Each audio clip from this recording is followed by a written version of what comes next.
ठीक है, ये इतना हो गया है। अब एक चीज़ और देखो, हमारा जो फॉर्मूला आया था वो बायो सेवर्ट लॉ से तुमने दो चीज़ पे डिपेंड करता है। एक होता है मतलब बेसिकली आई अपॉन एल, इसे तो हम उसको बोल सकते हैं, बाकी वो कॉन्स्टेंट को भी भूल जाओ। तो एल क्या है? डिस्टेंस इनके बीच में।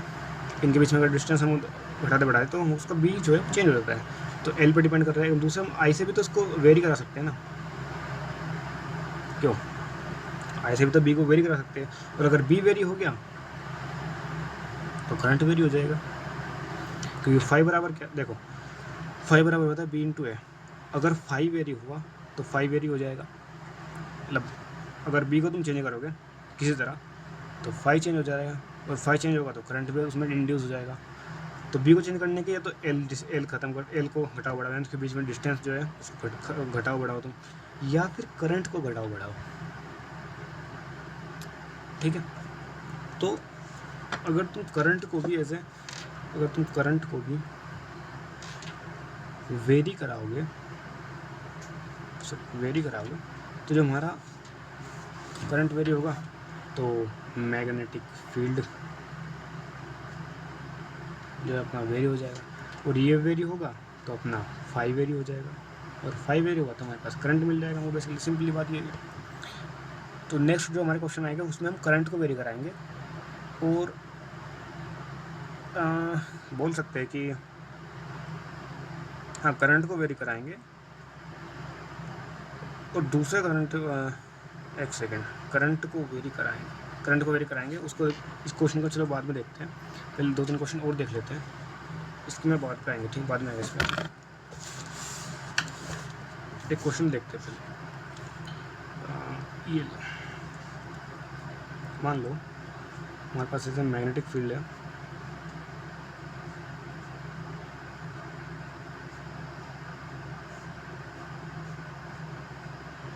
ठीक, ये हमारे पास एक कोयल पड़ा है उसके अंदर, और मान लो हम मैग्नेटिक फील्ड को बढ़ा रहे हैं, तो करंट की डायरेक्शन निकाल लो, कैसे निकलेगी? अच्छा, ये जो मैग्नेटिक फील्ड है वो अंदर की तरफ जा रहा है ऐसे, है ना, इनवर्ड, बेसिकली इनवर्ड है, अंदर की तरफ जा रहा है। तो हम जो पोल देख रहे हैं वो पोल कौन सा है? अपना साउथ पोल है। साउथ पोल में अंदर की तरफ जाता है, तो बेसिकली साउथ पोल क्रिएट हो रहा है। ठीक, अब मैग्नेटिक फील्ड बढ़ रहा है, ठीक है, तो यानी इसमें जो कोयल से वो बढ़ रहे होंगे, अंदर जो कोयल जाने वाले कोयल से वो बढ़ रहे होंगे, तो उसको घटाना है। अब जा करंट जो उसमें इंड्यूस होगा बेसिकली काम करेगा उसको घटाने का। अब उसको घटाने के लिए इसमें जो है अपना एक, अगर ये साउथ पोल है, अगर हमने मान लो इसको हम ऐसे ये है, इसको एज रेफरेंस ऐसे लेते हैं, ये अपना साउथ पोल है यहाँ पे, और ये अपना एक कोयल है। तो इस कोयल में हमको करंट निकालना है। अब साउथ पोल में ऐसे रेज जा रहे होंगे, ऐसे जा रहे होंगे, ऐसे जा रहे होंगे, ऐसे जा रहे होंगे, ठीक है। अगर मान लो हम इधर मान ले एन, है ना, एन मान ले, तो एन से ऐसे निकलेंगे। पहले मानते साउथ, चलो साउथ मान लेते हैं, साउथ मान लिया, तो इसके अंदर भी ऐसे जाएगा। हम मैग्नेटिक फील्ड बढ़ा रहे थे, और यहाँ भी साउथ पोल हो गया, तो उस मैग्नेटिक फील्ड को और बढ़ा देगा। ठीक है, तो उसको बढ़ाने से रोकना है, तो यहाँ पे इसको एन बनना पड़ेगा, तो यानी यहाँ पे जो है वो एन बनना पड़ेगा ऐसे, तो यानी करंट कैसे जाएगा? ऐसे, ये हो गया। ठीक है, तो बेसिकली अगर तुम बी को बढ़ा रहे हो तो यहाँ पे साउथ पोल क्रिएट हो रहा है एक। अब साउथ को अगर तुमको अपोज करना है, साउथ ही बनाना पड़ेगा बेसिकली, उस तरफ, इस तरफ से एन दिखेगा ना, उस तरफ साउथ पोल बनाना पड़ेगा, जिसके लिए तुमको इसकी डायरेक्शन चेंज करनी पड़ेगी, मतलब डायरेक्शन की डिफाइन करनी पड़ेगी। कैसे होगा? एक और सवाल लेते हो, थोड़ा और क्लियर होगा, थोड़ा कन्फ्यूजन हो गया होगा।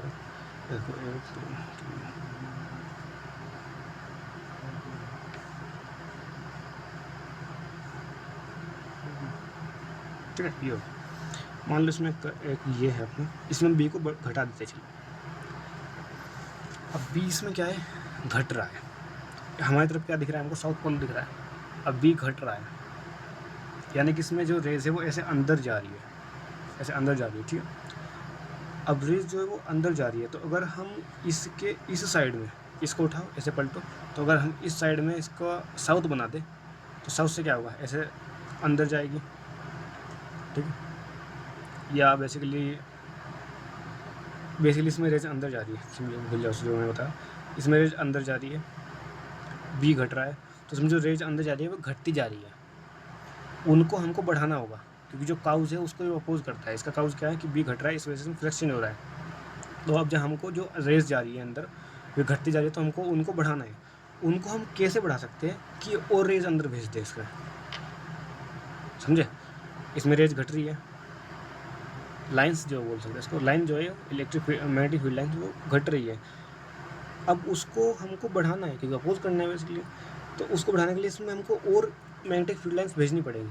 अब हम कैसे भेज सकते हैं कि जब इसको उठाओ ऐसे, तो इससे मैग्नेटिक फील्ड लाइन्स ऐसे निकलती किससे है, नॉर्थ से निकलती है, तो इस तरफ क्या आ जाएगा, साउथ पोल हो जाएगा ऐसे, तो इसमें करंट कुछ ऐसे आ जाएगा, समझ आया हुआ आई थिंक, इससे ज़्यादा समझ आ नहीं सकता। एक बार और देख लेते हैं फिर भी। मान लो इसमें मैग्नेटिक फील्ड इसका कम होता जा रहा है, तो मैग्नेटिक फील्ड लाइंस कम होती जा रही होगी। अब मैग्नेटिक फील्ड लाइंस कम होने के कारण ही इसमें करंट आएगा। तो करंट को मैग्नेटिक फील्ड लाइंस को बढ़ाना होगा, क्योंकि उसका जस्ट उल्टा करना है उसको। तो ये मैग्नेटिक फील्ड लाइंस को बढ़ाएगा, घट रही है ना, उसको बढ़ाएगा। बढ़ाने के लिए ऐसे लाइंस जा रही है, तो इसको और ऐसे भेजना पड़ेगा। अब ऐसे भेजने के लिए इस कोयल को तुम ऐसे, ये कोयल पड़ा हुआ है, इसको ऐसे उठाओ, वैसे देखो, इसमें रेज भेजनी है, तो यहाँ से रेज निकलनी चाहिए, और तभी वो रेज बढ़ेगी। यहाँ से निकलने कैसे, जब इधर नॉर्थ पोल बनेगा, तो इधर साउथ पोल बन जाएगा, ठीक है। तो साउथ पोल जो है इधर बनेगा, तो इस हिसाब से तुम इसकी करंट के डायरेक्शन निकाल लोगे। डन है। एक तो क्वेश्चन और देख लेते हैं। उसमें वो अगर देखो ये ऐसा ही दे दिया, तो उसमें अगर वो उसने शेप चेंज कर दिया ऐसे, चलो मान लो ऐसे उसने दिया, अब उसने बी को घटाया भी और बढ़ाया भी, चेंज कर रहा है। तो अगर उसने शेप ऐसा दे दिया तब भी डायरेक्शन सेम तरह से निकलेगी, ऐसा दे दिया तब भी डायरेक्शन सेम तरह से निकलेगी, कुछ रेंडम दे दिया तब डायरेक्शन सेम तरह से निकलेगी, ठीक है। तो ऐसे ही होगा। एक सवाल और लेते हैं, थोड़ा अच्छा सवाल लेते हैं, देखो एक सवाल लेते हैं। मान लो ऐसे कोई रेंडम पड़ा है, बी इसमें हम मान लेते हैं कांस्टेंट है, बी को क्या मान लिया, कांस्टेंट है। और जो ये लूप पड़ा है बेसिकली ऐसे एक्सपेंड कर रहा है हर तरह से, हर डायरेक्शन में।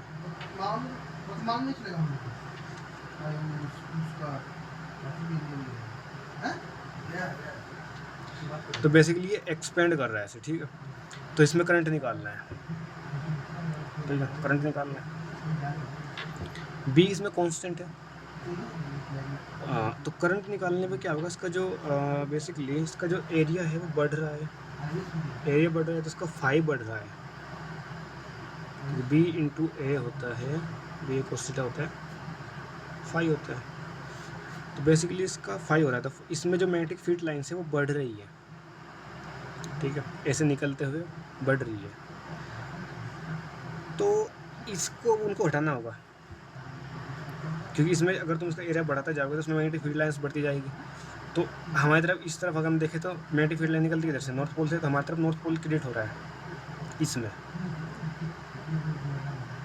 मैग्नेटिक फील्ड को। अगर मैग्नेटिक फील्ड को देखो, इसमें नहीं, मैग्नेटिक फील्ड को अगर तुम देखो तो हमारी तरफ नॉर्थ ऐसे, सॉरी ब्रो दोबारा देखते हैं, थोड़ा कन्फ्यूज़न हो गया था। बीच में कॉन्स्टेंट है, तो हमने क्या किया, हमें इसके अंदर एक लूप पड़ा है जो एक्सपेंड कर रहा है ऐसे, ठीक है।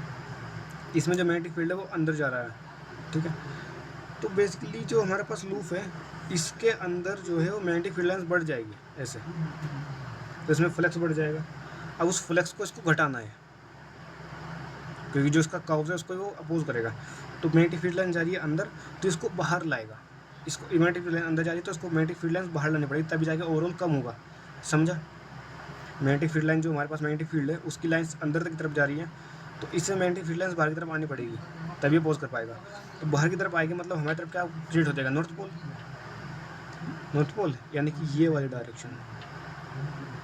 आई होप समझ आया होगा, काफ़ी अच्छे सवाल थे। अगर सवाल उसने दे दिया, वो सवाल दे सकता है कि बहुत लंबा छोटा सवाल बना के दे देगा एज ए थ्योरी में, कि एक लूप पड़ा है, बी कांस्टेंट है, ये है वो है, और फिर तुमसे पूछेगा कि इसकी डायरेक्शन क्या है। तो ये ईजिली हो जाना चाहिए। ठीक। दूसरा क्या कर सकता है कि मान लो बहुत सारे वेरिएंट ले लिए, बस इसके सवाल में इसके ऊपर सवाल दूंगा मैं, और उसको कॉपी कर ट्राई कर लेना, तुम्हारा चैप्टर तैयार हो जाएगा। ये हो गया अपना। ठीक है। अब मान लो b बराबर उसने दिया है 4t + 4, ये दिया है। अब ये लोग बोल रहा सिंपली कि b बढ़ रहा है, b घट रहा है, उसके बाद उसने फंक्शन दे दिया है, फंक्शन दे दिया है टाइम के साथ। तो टाइम के साथ b क्या हो रहा है यहाँ पे तुमको ऑब्वियसली दिख रहा होगा कि b जो है बढ़ रहा है। ठीक है, तो b बढ़ रहा है तो सिंपली अब जो बढ़ने वाली रोल है वो इसके अंदर लग जाएगी। ठीक है, बढ़ने वाली।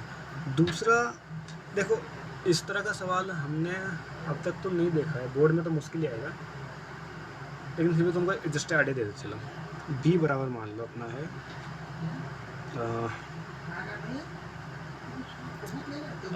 b बराबर मान लो अपना है, ऐसे मान सकते हो कि sin ओमेगा t है, मान लो b बराबर sin ओमेगा t है। अब इसमें तुमको कैसे तुम पता लगाओगे कि बढ़ रहा है या घट रहा है, इसमें दिक्कत आ जाएगी। इसके लिए मतलब ये सवाल अब तक नहीं बनाया, अभी मैं जस्ट पढ़ा रहा था तो जस्ट दिमाग में है कि सब बन सकता है। इसलिए इसमें अगर वो पूछे कि देखो इसमें उसने बी दे दिया, इसमें ज़्यादा अगर वो पूछेगा तो साला बहुत सारा कैलकुलेशन हो जाएगी। तुम क्या करो, ग्राफ वो पूछ सकते हैं, ग्राफ बनाओ। ग्राफ किसका बनाना है कि जो हमारे पास जो करंट आएगा उसी कुछ वैल्यू होगी, तो करंट की तुमको डायरेक्शन बतानी है। ठीक है, तो t बराबर इतने से लेकर अगर ये पॉजिटिव है, t बराबर इतने से नेगेटिव है, positive negative clockwise anti clockwise, तो ऐसा बना सकते हैं। अगर आप वो ऐसा सवाल बोर्ड में तो नहीं आएगा, तो क्लियर है। ठीक है, तो ऐसा सवाल अगर तुमको समझ आया तब भी ठीक है, नहीं समझ आया तब भी ठीक है, क्योंकि थोड़ा सा ठीक है बाद में समझ आ जाएगा। तो इतना रखते हैं आज के लिए। वैसे इसके ऊपर मैं सवाल भेज दूँगा तुमको, उसको पढ़ लेना, वो इसको देख लेना, वाला इसके नोट्स भी भेज दूँगा। ठीक है।